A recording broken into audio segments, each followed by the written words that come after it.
Welcome to Holland America Line's MS Noordam for our experience review.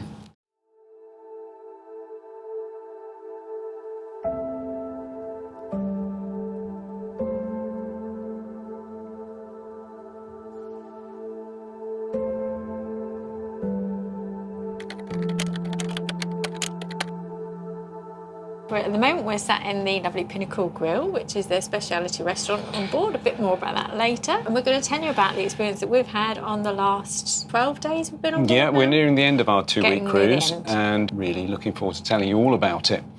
And thank you to the lovely restaurant manager here for letting us have the Pinnacle Grill, which is their premium restaurant. We've got sitting in this lovely corner here, as you can see these backdrops. We just thought it'd be nice and colourful than sitting in our room, so just in case you're unfamiliar with them. Holland America Line, shall I refer to it as HAL from Yes, now on? I It's think probably that, easier. yeah. Because there's a lot of syllables in that, isn't there? Well, it was founded 150 years ago. It's just had its 150th anniversary. Yes, they've all got 150 badges, haven't they? And there's lots of apparel in the shop with 150 on as well. And it was formed in the Netherlands as a Dutch shipping company to go between Holland and America. Surprise, surprise. I mean, so they thought, what original name shall we come up with?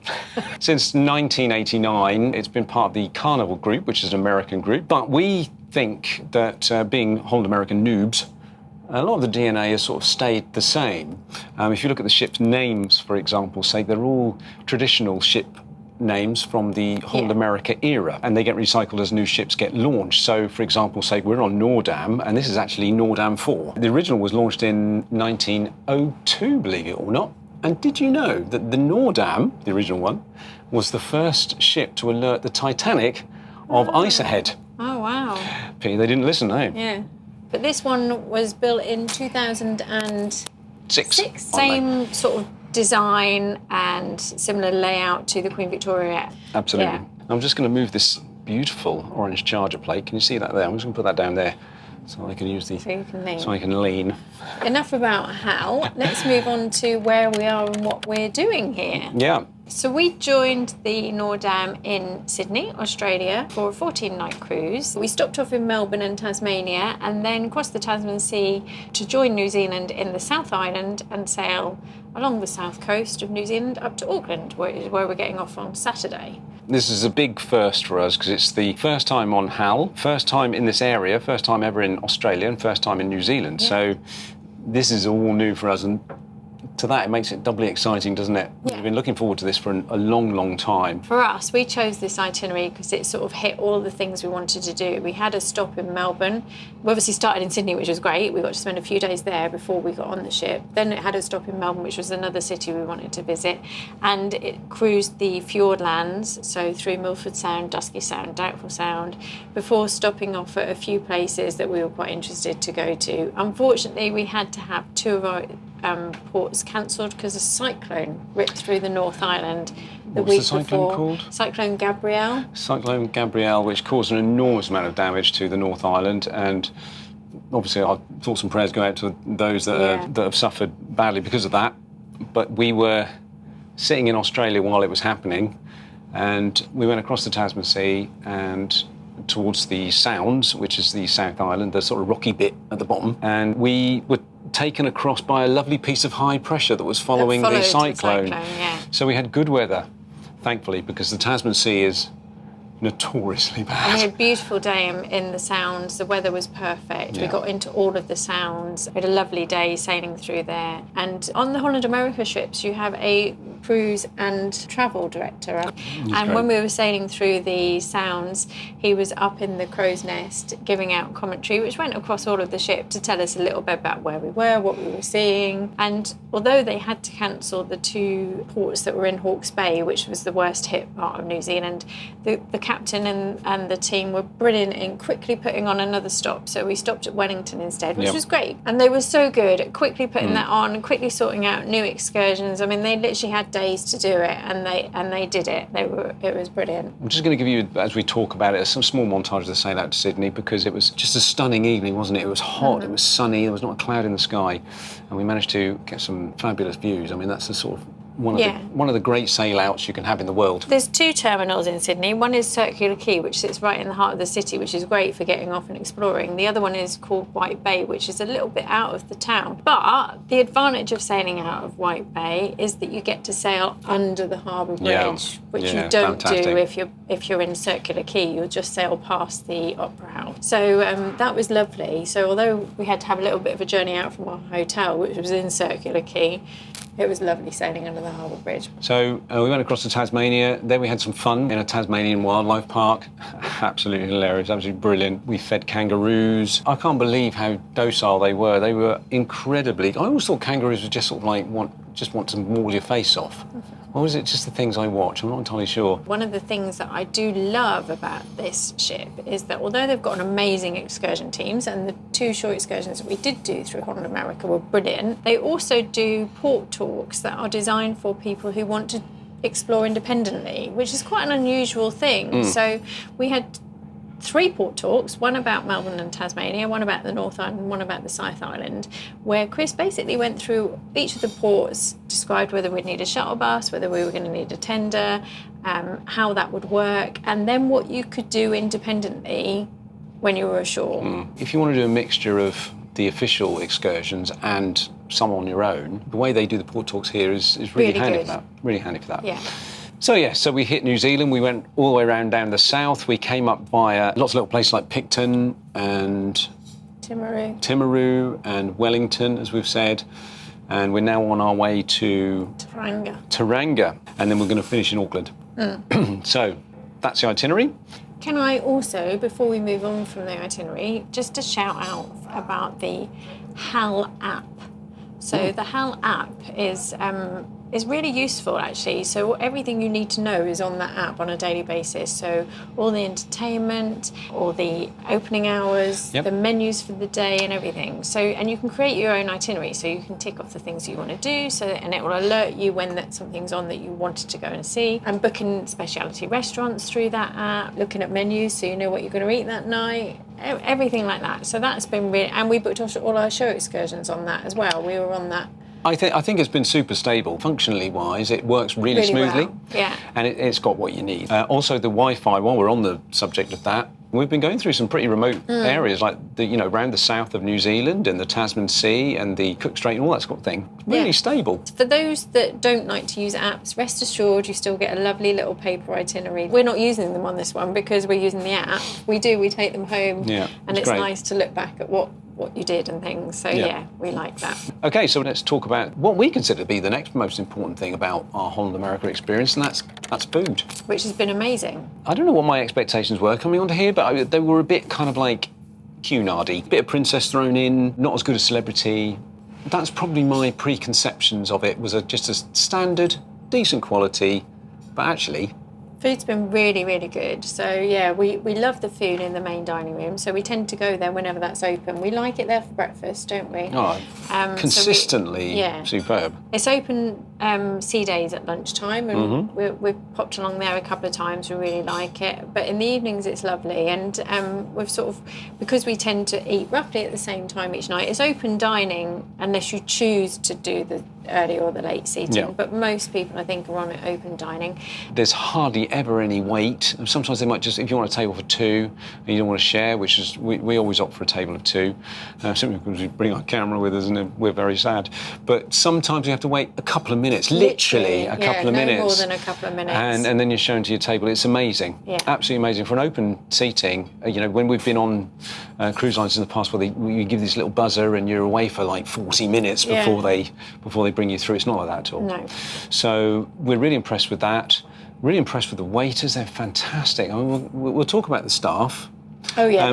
That needs a separate thing. That's a whole separate thing. If you want something a bit more special, then you come to this venue, which is the Pinnacle Grill. Pinnacle Grill. There's only 2 specialty restaurants on the Vista class ships. This one and Canaletto, which is up in a section of the buffet. But the Pinnacle Grill is fabulous. I think it's $39 for a evening meal, and you can come at lunchtime on sea days for $15 for lunch and have an amazing lunch, can't you? It's really beautiful. Yeah. So that's Helen said it. It's the only premium dining venue on board apart from Canaletto, but it's worth every every penny as far as we're concerned. Yeah. But we're going to do a full dining guide, so you'll be able to see that and Canaletto and all the other venues. Dive In is another one of our favourites. Overall, the food has been...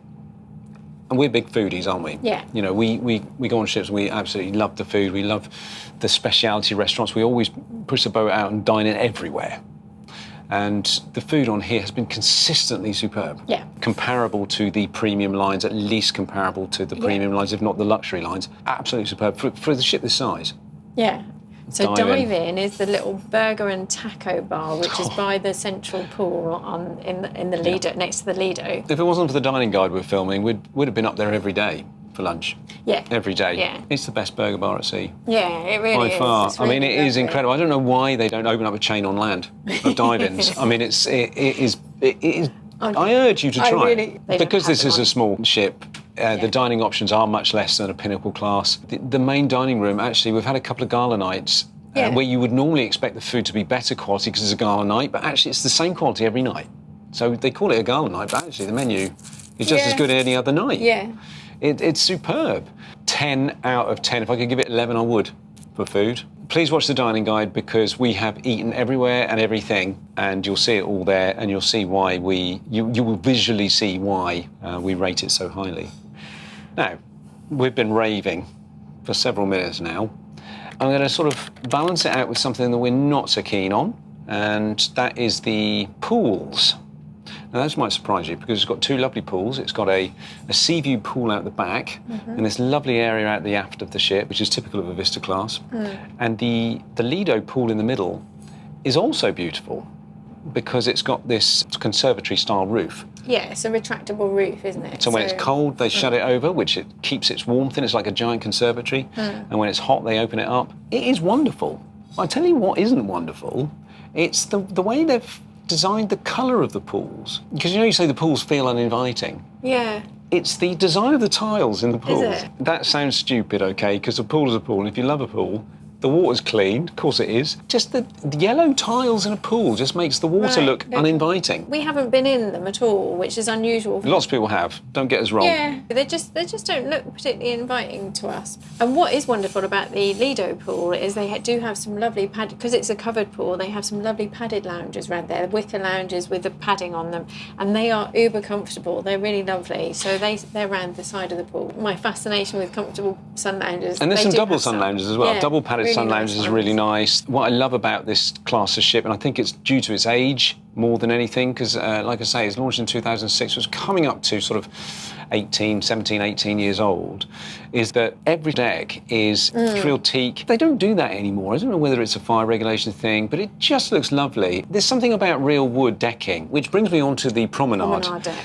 The Vista class ships, I think the Pinnacle class is the same. I think they've got a promenade deck. they? Yeah, because they're just sort of like, they're bigger versions of this.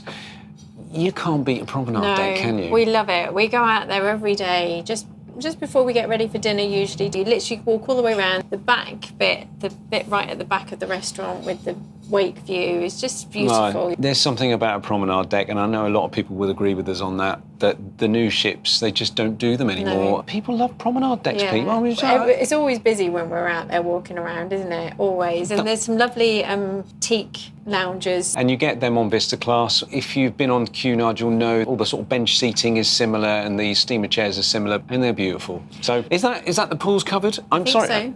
You might disagree with me about the pools, Yeah. and I do apologise, but when you look at them, I think, well, they could have done a much better job with the colour scheme underneath the water to make the water look a bit clearer. Yeah. It's just weird, isn't Yeah. it? Well, maybe an optical illusion, but there you go. But one of the places we do love sitting during the day is the Crow's Nest. If you've been on Queen Victoria or Queen Elizabeth, it's like the Commodore Club. But it's much more of a loungy feel to it, isn't it? And it gets used during the day an awful lot more. So there's a lovely little circular bar up there. It's like a little cafe area, but you can also get alcoholic drinks. When I first saw pictures of that before we came on board, I thought, oh, what have they done at the Commodore Club? The Commodore Club's so classy. It's like evening dinner drinks, and it's such a lovely area. What have they done here? They made it into a cafe. What's that all about? Actually, being on here for a week and a half is a much better idea. Yeah. They've made it a real social area. So not only is it good for sail outs and evening dinner drinks, it's good for all day. You could literally spend all day up there having a game in the morning, watching the dolphins in the afternoon, having an evening drink, coffee, tea, cocktails, anything you want. I mean, it's really good use of that space, isn't it? Yeah, we spend a lot of time up there during the day if it's a sea day because it's just the perfect place to sit. I think that's our favourite venue overall, the Crow's Nest, don't you think? It's definitely our favourite daytime venue. The other bars do get used as well, so should we talk about some of the other bars? To be fair, the drinks are we think they're very good value on here. They are, so, big drinks. The limit on the drinks package is $11 per drink, but there's very few drinks that go over that limit. If you do decide to have one of the few cocktails or glasses of wine that are more than $11, you just pay the difference. Yeah. So I had one the other day and you just literally pay the $1 difference. Yeah, so that's really good. Big thumbs up for that. Yeah. Now, of course, it's not just the Crow's Nest where you can have something to drink. There's a couple of other bars as well. Yeah. Actually, more than a couple, but I suppose the two main ones would be the Ocean Bar and the Pinnacle Bar, which is outside the Pinnacle Grill here. They're the two main ones, aren't they? There's also a Billboard on board. Oh, that's true. There's bars attached to Billboard on board, and there's a bar attached to the Rolling Stone Lounge. Yeah. And I've got to say, the crew that go on here at the moment are just unbelievably good. We'll come on to the crew in a minute. We'll come on to that in a minute. But that's our favourite bar. The Pinnacle Bar. The Pinnacle Bar for a pre-dinner drink. It's a very small bar, though, so we have to get there and wait sometimes, or loiter around. It does get very busy. We love sitting up the bar there. They're just such a fabulous team there, aren't they, that we like sitting up there and having a chat with them. And the Ocean Bar upstairs, although we tried to like it, it's quite a sprawling bar. It sort of sprawls all around that sort of area above the, around the atrium. It's a big bar. It is. It does some amazing cocktails and drink. There is a piano in the corner of the room, and we do feel it's a little bit sad that there's never anybody on there tinkering. We have heard that that's something that they're thinking about bringing in, is a bit of... Well, why would they have a piano there if they weren't going to be a piano man? It's sad. Or a crooner? It feels as if it lacks a little bit of atmosphere because it's so sprawling, and because there's no sort of focus particularly, because nobody's playing the piano, so that feels a little bit sad. This is not indicative of the entertainment as a whole, which we will again come on to very, very shortly. But the one downside of the entertainment is that the bars could do with having just someone just in the background, just doing an hour pre-dinner, or a guitarist or a singer somewhere, just creating a little bit of live music in the background, because they've got the talent on board. I mean, my goodness, we will talk about that. In fact, why don't we talk about that now? Entertainment. I mean, I've got to say, it's another thing that if I was going to put a thumbnail out, I was shocked by the entertainment. It's a little bit different to most other cruise lines, isn't it? There's no sort of lounge band, really. No. I think that's one of Holland America Line's hallmarks, I suppose, is the entertainment. I think probably our favourite entertainment venue is the Rolling Stone Lounge, which has its own band. It's a 7-piece band. They're all uber talented, and they usually do 3 sets a night, and they're sort of 3 3/4 hour sets, and it gets packed in there, doesn't it? And the sets might be themed, so they might do a soul set, or they might do a rock set, or they might do 80s, or so they do different themes, but it always is packed out in there with people dancing. There's a big dance floor in there, so people go and dance. There's a bar, like Richard said, and they do put comedy on there as well. So we've had 2 comedians on board as well who've done a couple of sets in the Rolling Stone Lounge. So that's probably our favourite evening venue, isn't it? And then you've got Billboard on board, which to me is a really strange... The concept is there where you've got like 2 pianos that face each other, so like dueling pianos. And then there's a bar, and then there's lots of seating around. It gets very, very busy, Billboard on board. But the style of music they have in there, it hasn't really clicked with me. No, we haven't enjoyed it as much as we thought we would, have we? They're sort of sing-alongs. Yes. If that makes sense. Yes. And there's very talented, I've got to say, because they take requests. The two musicians in there, what are they called? Sydney and Matt. Sydney and Matt, who are on board at the moment. We have been in there. We have been in there, of course. We have enjoyed it. We've been in there 2 or 3 times. Yeah. It's a bit like people just sort of sitting around a piano in a pub, having a sing-song. It feels a bit like that. And if that's your thing, you're going to absolutely love it, because they are super talented. I also find it a little bit distracting that it's right opposite the casino. So the casino sort of opens into it. They're not 2 separate venues. They almost feel like one venue. No. And I find that a little bit distracting. If you love Billboard on board, and I know it has lots of fans because it's always packed, you're going to absolutely love it. And if we're talking about music, eclectic music here, the next venue along which is the Lincoln Center stage, is completely different again. It's almost like there's a hard, medium and a soft. And we like the hard and the soft and are not so keen on the medium. And the Lincoln Center stage is a venue that's very, very popular with Holland America. They have a tie-in with the Lincoln Center, which is It's a classical music institute. Almost like music university, Mm. a world-renowned place for fostering extreme talent. In New York. For classical music and strings and piano and all that kind of thing. And the quality of musicianship. Yeah. Just stunning. There's three stunning. string musicians. So we've got a cellist, a viola. And a violin. And a violin. Viola and a violin. And then a classical pianist as well. And they all play together most of the time. And it's just fantastic. It's a very small venue and it gets packed out super quick. Absolutely packed. You have to get there really early. But we really loved it, didn't we? Yeah, so they do loved it. 2, maybe 3 if it's a C day, 3 sets. Again, they're often themed, so yeah, they do a range of things so to suit everybody. And like Richard says, they've also done a couple of evenings where they've been in the World Theatre and they do the music alongside to the BBC Earth programme, which is projected onto the screens in the theatre, and then they play along. One guy I was speaking to, he says, I come on Holland America because of this. If you're a big classical fan and you know your music, this is the place for you. I mean, people have just got huge smiles on their faces. You know, and we're not massive classic music fans, but we've really enjoyed the sets that we've been to. It's pulled us in. Yeah, it's pulled us in. Really enjoyed them. Mesmerising, honestly. And I've actually recorded a couple, and hopefully they'll let me put them up. A couple of tunes, if you like. And I suppose the other evening venue that we've sort of touched on with the Lincoln Center stage is the World Stage. The World Stage, that's the large theatre. Yeah. Which is where they put on sort of 2 evening performances every evening, 7 o'clock and 9 o'clock. So you can go either before or after dinner. And again, I'm not going to come across as sycophantic here, but the dance act here is one of the best I've ever seen. I mean, we were on Celebrity Beyond a few months ago, and they had they're obviously big on sort of contemporary dance and stuff like that. This is not in a venues like Celebrity Beyond, but the dancing...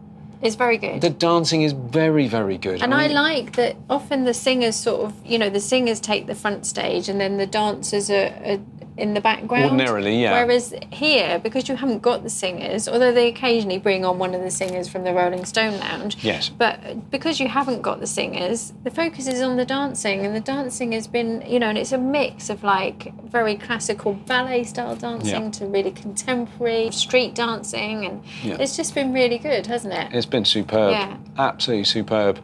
And like Helen said, it's refreshing not to have sort of 4 singers doing their thing with dancers in the background. It's really, really nice to have dancers being brought out into the foreground and having dance as a genre of arts that's pushed so prominently forward. And yeah, it's fantastic. The only slight chink in the entertainment for me is the fact that, in the bars you don't have a little bit of soloist stuff background in the music. evening. Yeah.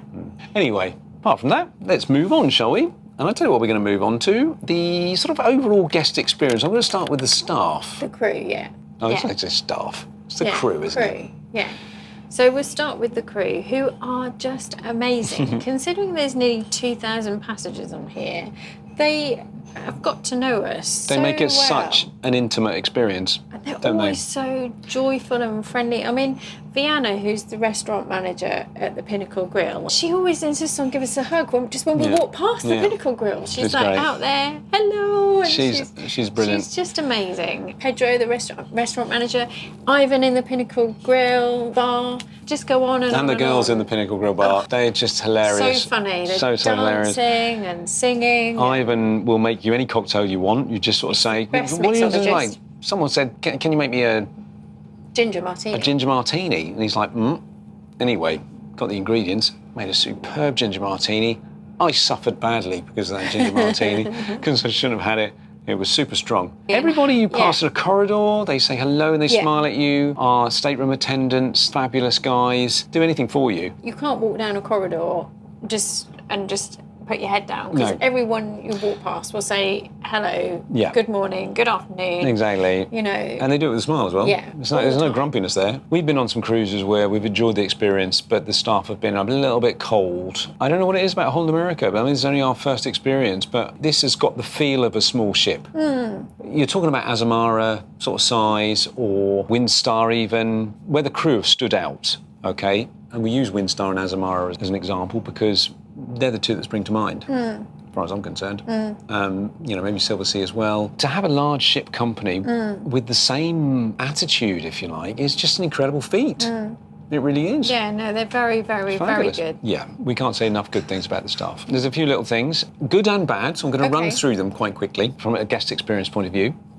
Bad, thumbs down, and rather surprising for a ship this size, there's no public laundry facilities. No. If you want laundry done, any form of laundry or ironing or anything like that, you can't just nip along to a little room and self-service laundry. Whack the iron out if your shirts are crumpled. But we paid for the laundry service, unlimited laundry for the entire 2 weeks, $98 for the room, so it's not just per person. No. $98. We have been ramming that bag virtually every night. Sometimes they have it back same day. I mean, one morning we put it out in the morning, it was back that evening, wasn't it? Yeah, I mean, it's incredible. If you want to do an individual bag load, as much as you can fit in a bag for $20 is what they offer. But 98, I'm sorry, that is one of the best value things I've ever seen on a ship, considering our experience of it now. Yeah, because and we must have done about 8 or 9 bags. We chuck everything in there. Yeah. We do, don't we? Because we thought, well, we're going to soak test this. We're going to actually, hit it as hard as we can and see what breaks first.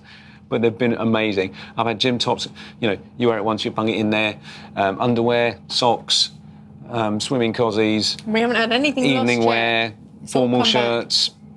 Yeah. Absolutely amazing.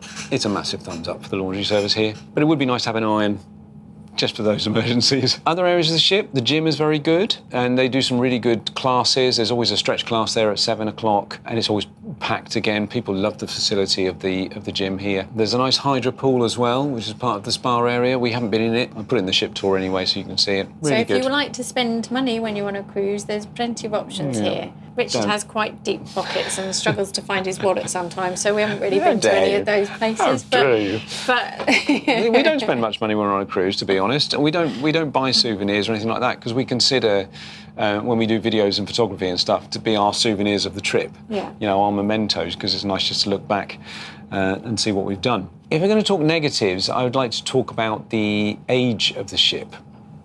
I'm going to counter that with the fact that, let's just qualify this, right? We absolutely love the Vista class, this class of ship. It looks sleek, it's not too tall, it's not too wide, it's not too fat.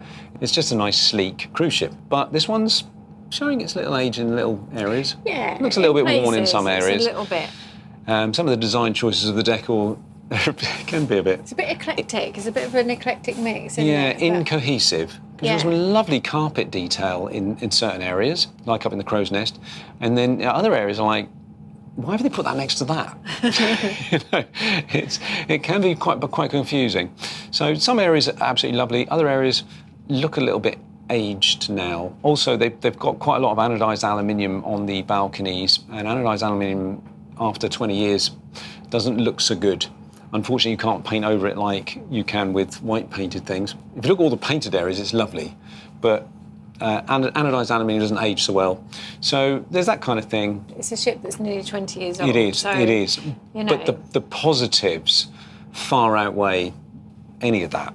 If you're looking for an immaculate ship, certainly in terms of the sort of little detailed areas, it's probably not the ship for you, but the public areas as a whole are absolutely gorgeous. This Pinnacle grill is superb. Everything's immaculate. It is. The restaurants. Everything's clean. It's don't get me wrong, it's not dirty. Tired in places. It's not dirty. But when you're talking about a ship that's 20 years old, obviously you're going to see it's not going to be a brand new ship. It's not uber modern, uber contemporary. No, it's not. It's more traditional feeling. It's a traditional design, both outside and inside. So there's a much more traditional feel. You're not going to get those uber contemporary feelings that you get in some of the newer ships. But we love the size. We love the venues. It's a very comfortable ship. It feels like you can just be who you want, do what you want, when you want. And I just think it's so nice to look at from the outside. We're parked somewhere in New Zealand and you've got all the trees behind it in the mountains. It's beautiful, really beautiful. But again, that's a personal choice. You might not like the look of it, but I do. So overall, we've had a fabulous 2 weeks. We've really very much enjoyed it. Expectations coming in were quite high, I've got to say, because I did a lot of reading about it, watched a lot of videos about it. And because it was our very first Holland American experience, I had, certainly from the music point of view, the entertainment, I certainly wasn't expecting and I'll be completely honest here, I wasn't expecting how good the food was going to be, and I wasn't expecting how friendly and lovely the staff were going to be. And that's not taking anything away about my expectations. I just thought it was going to be normal. I thought the food was going to be normal. I thought the staff were going to be as you'd expect on a ship this size. But they really shattered my preconceptions. And so we're really happy about that. I can't wait to do more. We've had a lovely time. So. Yeah. Anyway, on that note, we will leave you there. Thank you very much for watching. Here's some other, wherever they're going to be. Is it going to be there or there? I can't remember. Continue your journey with us on Noordam with these. See you soon.